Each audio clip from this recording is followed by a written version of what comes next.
সুপ্রিয় দর্শক মণ্ডলী, প্রত্যেক দিনের মতো নিয়ে চলে এলাম আবহাওয়ার আরও একটি নতুন ভিডিও নিয়ে। আজ 13ই মে মঙ্গলবার এবং আগামীকাল 14ই মে বুধবার কেমন থাকতে চলেছে দেশের 8 বিভাগ সহ 64 জেলার আবহাওয়া, সেই সঙ্গে সঙ্গে পশ্চিমবঙ্গের 23টি জেলার আবহাওয়া আগামী 24 থেকে 48 ঘন্টায় রইল বিস্তারিত তাজা আপডেট। তো আপনি দেশ বিদেশে যেখান থেকে ভিডিওটি দেখছেন না কেন অবশ্যই ভিডিওটা শেষ পর্যন্ত দেখুন এবং আগামী 24 থেকে 48 ঘন্টার আবহাওয়া কেমন থাকবে জেনে নিন। তো বঙ্গোপসাগরে ধেয়ে আসছে ভয়াবহ ঘূর্ণিঝড়, যার নাম শক্তি। এই শক্তি নামটি দিয়েছে শ্রীলঙ্কা, কারণ এই ঘূর্ণিঝড় শ্রীলঙ্কার ওপর দিয়েই কিন্তু বঙ্গোপসাগরে ধাবিত হচ্ছে।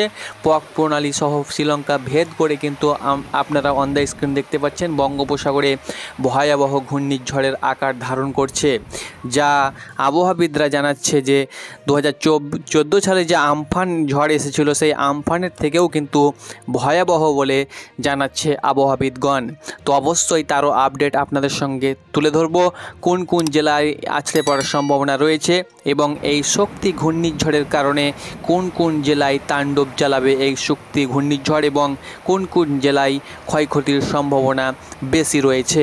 তো আগাম সতর্কতা আপনাদের সঙ্গে তুলে ধরব, কতটা এর বেগ থাকবে এবং কতটা ভয়াবহ হতে পারে এবং আবহাওয়াবিদগণরা কি বলছে এবং সরাসরি স্যাটেলাইট থেকে আপনাদেরকে আপডেট দেব। তো দর্শক মণ্ডলী, আপনারা দেখছেন আপনাদের প্রিয় ইউটিউব চ্যানেল টুডে স্পেশাল 18। প্রত্যেক দিনের আবহাওয়ার যদি আপডেট পেতে চান অবশ্যই আমাদের চ্যানেলটাকে ফলো করে পাশেই থাকুন এবং প্রত্যেক দিনের আবহাওয়ার খবর জেনে নিন। তাছাড়াও আপনি কোন জেলা থেকে ভিডিওটি দেখছেন অবশ্যই আপনি আপনার জেলার নামটি লিখতে ভুলবেন না কমেন্ট বক্সে। তো প্রথমত আমরা আজকের এই মুহূর্তের আবহাওয়ার রাডার চিত্রটি আমরা লক্ষ্য করব যে এই মুহূর্তের কন্ডিশন কি দেখাচ্ছে, অর্থাৎ মেঘ কোথায় কেমন রয়েছে। তাছাড়াও আগামী 24 থেকে 48 ঘন্টার আবহাওয়ার পূর্বাভাস আপনাদের সঙ্গে তুলে ধরব। তো এই মুহূর্তে কিন্তু আমরা মেঘ দেখতে পাচ্ছি বাংলাদেশের রাজশাহী বিভাগের বিভিন্ন জেলা, অর্থাৎ রাজশাহী বিভাগে এবং ঢাকা বিভাগেও কিন্তু আমরা এই মুহূর্তে মেঘ দেখতে পাচ্ছি। সেই সঙ্গে সঙ্গে মেহেরপুর এবং খুলনা বিভাগেও কিন্তু আমরা মেঘ দেখতে পাচ্ছি। যশোর, সাতক্ষীরা, মেহেরপুর, নারাইল, চুয়াডাঙ্গা, কুষ্টিয়া, মাগুরা, খুলনা, বাগেরহাট, ঝিনাইদহ এই সমস্ত জেলাতে কিন্তু আমরা মেঘ দেখতে পাচ্ছি। সেই সঙ্গে সঙ্গে রাজশাহী বিভাগের সিরাজগঞ্জ, পাবনা, বগুড়া, রাজশাহী, নাটোর, জয়পুরহাট, তার সঙ্গে সঙ্গে চাঁপাইনবাবগঞ্জ এবং নওগাঁ এই সমস্ত জেলাতে কিন্তু আমরা এই মুহূর্তে মেঘ কিন্তু দেখতে পাচ্ছি। সেই সঙ্গে সঙ্গে পশ্চিমবঙ্গের মধ্যবঙ্গে মেঘ সেরকম না থাকলেও মেদিনীপুরে কিন্তু আমরা বৃষ্টি দেখতে পাচ্ছি, অর্থাৎ পশ্চিম মেদিনীপুরে আমরা মেঘ দেখতে পাচ্ছি এবং পূর্ব মেদিনীপুরে কিন্তু আমরা এই মুহূর্তে মেঘ দেখতে পাচ্ছি। একটু আগে কিন্তু পূর্ব এবং পশ্চিম মেদিনীপুরে বৃষ্টি হয়েছে। আর উত্তরবঙ্গের দিকে কিন্তু আমরা মেঘ দেখতে পাচ্ছি এবং এক জায়গা থেকে কিন্তু আমরা এই মুহূর্তে বৃষ্টি বজ্রবিদ্যুৎ হচ্ছে, সেটি হলো বিরাটনগর, যেটি বিহারে পড়ছে। তবে উত্তরবঙ্গের দিকে দার্জিলিংয়ে হালকা মাঝারি কিন্তু আমরা মেঘ দেখতে পাচ্ছি। যদি আমরা রাডার চিত্রে যাই যে রাডার চিত্রের কী কন্ডিশন, কোথায় এই মুহূর্তে বৃষ্টিপাত হচ্ছে, তবে এই মুহূর্তে কোথাও সেরকম বৃষ্টিপাত আমরা লক্ষ্য করতে পারছি না। শুধুমাত্র বালেশ্বর, জলেশ্বর জায়গাতে কিন্তু উড়িষ্যাতে এই মুহূর্তে বাদাম পাহাড়, তার সঙ্গে সঙ্গে বারুইপাড়া, বালেশ্বর, জলেশ্বর এই সমস্ত জায়গাতে কিন্তু এই মুহূর্তে বৃষ্টি আমরা লক্ষ্য করতে পারছি, ভারী বৃষ্টি। সেই সঙ্গে সঙ্গে কলকাতায় আমরা বৃষ্টি, মাঝারি বৃষ্টি, উলবেড়িয়া, কলকাতায়, সেই সঙ্গে সঙ্গে খড়দা এই সমস্ত জায়গাতে কিন্তু আমরা হালকা 2-1 পশলা বৃষ্টি কিন্তু লক্ষ্য করতে পারছি। তবে বাংলাদেশের 64 জেলার কোথাও সেরকম এই মুহূর্তে বৃষ্টি আমরা লক্ষ্য করতে পারছি না। শুধুমাত্র সিলেট বিভাগের ফেনবার্গ এবং জগন্নাথপুর, সেই সঙ্গে সঙ্গে বিশ্ব আম্বাপুর, তার সঙ্গে সঙ্গে চটক বাজার এই সমস্ত জায়গাতে কিন্তু আমরা বৃষ্টি লক্ষ্য করতে পারছি। আর এখানে কিন্তু একটা জায়গা রয়েছে, এইখানে কিন্তু আমরা টাঙ্গাইল, সেই সঙ্গে সঙ্গে দুর্গাপুর, তার সঙ্গে সঙ্গে সিরাজগঞ্জ এই সমস্ত জায়গাতে কিন্তু আমরা বৃষ্টি দেখতে পাচ্ছি। তো যাই হোক না কেন আজকে সেরকম বৃষ্টি আমরা লক্ষ্য করতে পারছি না। তো আগামী 24 থেকে 48 ঘন্টায় সারা দেশ সহ পশ্চিমবঙ্গের বিভিন্ন জেলা উপজেলার কিন্তু তাপমাত্রা অনেকটাই হ্রাস পাবে, অর্থাৎ কমবে। কারণ আজকেও কিন্তু তাপমাত্রা খুব একটা লক্ষ্য করা গেলেও আগামীকাল কিন্তু তাপমাত্রা কমার সম্ভাবনা রয়েছে, কারণ কিছুদিন পরেই কিন্তু দুই বাংলায় ঝড় বৃষ্টির তাণ্ডব চলবে। তো আগামীকাল আমি দেখে নেব কোথায় কেমন বৃষ্টিপাত হতে চলেছে, কারণ আগামীকাল বুধবার, তো বুধবারের কন্ডিশনটা আমরা দেখে নেব যে কোথায় কেমন বৃষ্টিপাত হবে। তো বুধবার উত্তরবঙ্গে যে সমস্ত জেলাগুলো রয়েছে সেই সমস্ত জেলায় কিন্তু বৃষ্টিপাত জারি থাকবে, যেমন উত্তর দিনাজপুর, দক্ষিণ দিনাজপুর, সেই সঙ্গে সঙ্গে কোচবিহার, আলিপুরদুয়ার, তার সঙ্গে সঙ্গে দার্জিলিং, শিলিগুড়ি, এই সমস্ত জায়গায় কিন্তু বৃষ্টি লক্ষ্য করা যাবে।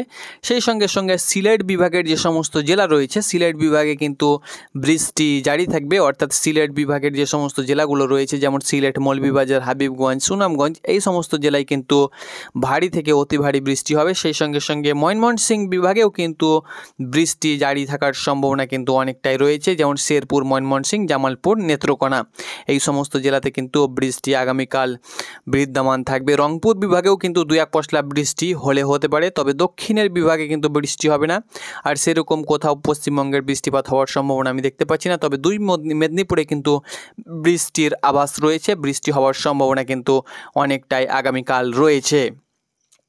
বুধবারের দিকেও কিন্তু সেম কন্ডিশন, আমরা সিলেট বিভাগে দেখতে পাচ্ছি বৃষ্টি, সেই সঙ্গে সঙ্গে পশ্চিমবঙ্গের বিভিন্ন জায়গাতেও কিন্তু আমরা বৃষ্টি দেখতে পাচ্ছি, যেমন বীরভূমে বৃষ্টি জারি থাকবে, কারণ রংপুর তার সঙ্গে সঙ্গে রাজশাহীতে বৃষ্টি হলে বীরভূমে কিন্তু বৃষ্টি হওয়ার সম্ভাবনা অনেকটাই রয়েছে।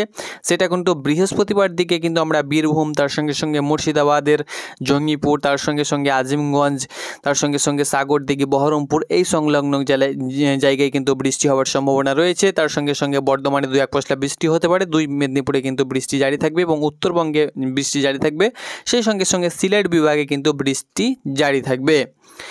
এবার আমরা দেখে নেব যে বঙ্গোপসাগরে যে ভয়াবহ ঘূর্ণিঝড় আসে তার কন্ডিশন। তার আগে তাপমাত্রাটা আমরা দেখে নেব যে আগামীকাল কোথায় কেমন তাপমাত্রা থাকবে। সরাসরি আমরা তাপমাত্রা মোডে চলে যাব এবং বুধবারের তাপমাত্রা দেখে নেব যে কত সেন্টিমিটার তাপমাত্রা থাকতে চলেছে আগামীকাল বুধবার। তো সরাসরি আমরা দুপুরের দিকে যাব, দুপুরের দিকে তাপমাত্রাটা কিন্তু একটু বেশি থাকে। তো তাপমাত্রা আপনাদেরকে আগেই বলেছি যে অনেকটাই কম তাপমাত্রা দেখা যাবে, কারণ ঢাকার তাপমাত্রা 34 ডিগ্রি সেলসিয়াস, খুলনার তাপমাত্রা 38 ডিগ্রি সেলসিয়াসের আশেপাশে থাকবে।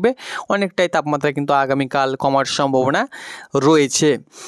তো এবার আমরা সরাসরি চলে যাব বঙ্গোপসাগরে যে ভয়াবহ ঘূর্ণিঝড় আসতে চলেছে যার নাম শক্তি, সেটি কত কিলোমিটার বেগে ধেয়ে আসছে এবং কবে নাগাদ সেটি আছড়ে পড়তে পারে, যেটা আমরা সরাসরি দেখতে পাচ্ছি। তো সরাসরি আমরা 27 তারিখের দিকে যাব। তো এই মাসের শেষের দিকে আছড়ে না পড়লেও মে মাসের প্রথম সপ্তাহের দিকে এটা চলে যাব এবং এর গতিটা কিন্তু এখন আপাতত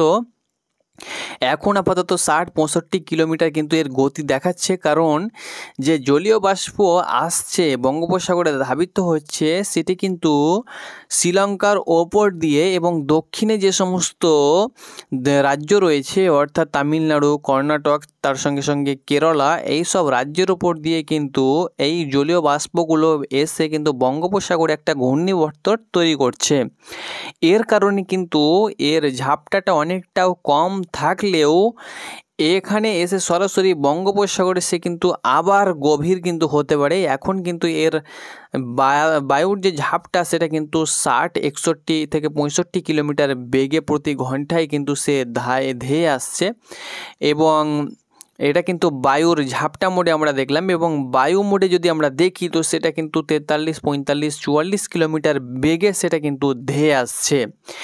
এটা কিন্তু দেখাচ্ছে ECMW বায়ুর দিক। যদি আমরা দেখি বায়ুর দিক সেটা কিন্তু কোন দিকে আছে, তো বায়ুর দিক 27 তারিখের দিকেও কিন্তু সেম কন্ডিশন। এটা কিন্তু আমরা দেখতে পাচ্ছি বায়ুর দিক ও গতি কিন্তু 52, 53, 54, 55 কিলোমিটার বেগে কিন্তু এটা ধাবিত হচ্ছে এবং তার দিক কিন্তু 24 ঘন্টা আগে কিন্তু আমরা জানতে পারবো, তার আগে কিন্তু আমরা দিকটা জানতে পারবো না। সেটা কিন্তু আপনাদেরকে দেখিয়ে দিলাম। তবে এর যে গতিবেগ এটা কিন্তু আমাদেরকে দেখাচ্ছে বায়ু ঝাপটা কিন্তু আমরা সরাসরি ECMW মোডে দেখলাম। ECMW মোডে কিন্তু এটাই দেখাচ্ছে সেম কন্ডিশন, এবং এটা কিন্তু GFS মোডে যদি আমরা দেখি তো GFS মোডে কিন্তু একটু অন্যরকম কন্ডিশনটা দেখাচ্ছে, কারণ GFS মোডে এটা কিন্তু 60 থেকে 64-65 কিলোমিটার প্রতি ঘন্টা তার যে গতিটা রয়েছে বায়ুর ঝাপটা গতি সেটা কিন্তু দেখাচ্ছে।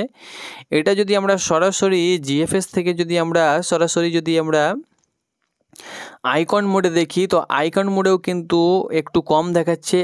অ্যাক্সেস মোডে যদি আমরা দেখি তো কী দেখাচ্ছে, অ্যাক্সেস মোডেও কিন্তু এর গতিটা অনেকটাই কম দেখাচ্ছে। অর্থাৎ GFS মোড এবং ECMW মোডে কিন্তু এর গতিটা একটু হলেও বেশি কিন্তু আপাতত দেখাচ্ছে। তো আই হোপ আপনাদেরকে বোঝাতে পেরেছি। যখনই কোনো আমরা আপডেট পাবো অবশ্যই আপনাদের সঙ্গে তুলে ধরবো। তো অবশ্যই আপনারা চ্যানেলটাকে ফলো করে পাশেই থাকুন প্রত্যেক দিনের আবহাওয়ার সঠিক নিউজ সবার প্রথমে পাওয়ার জন্য।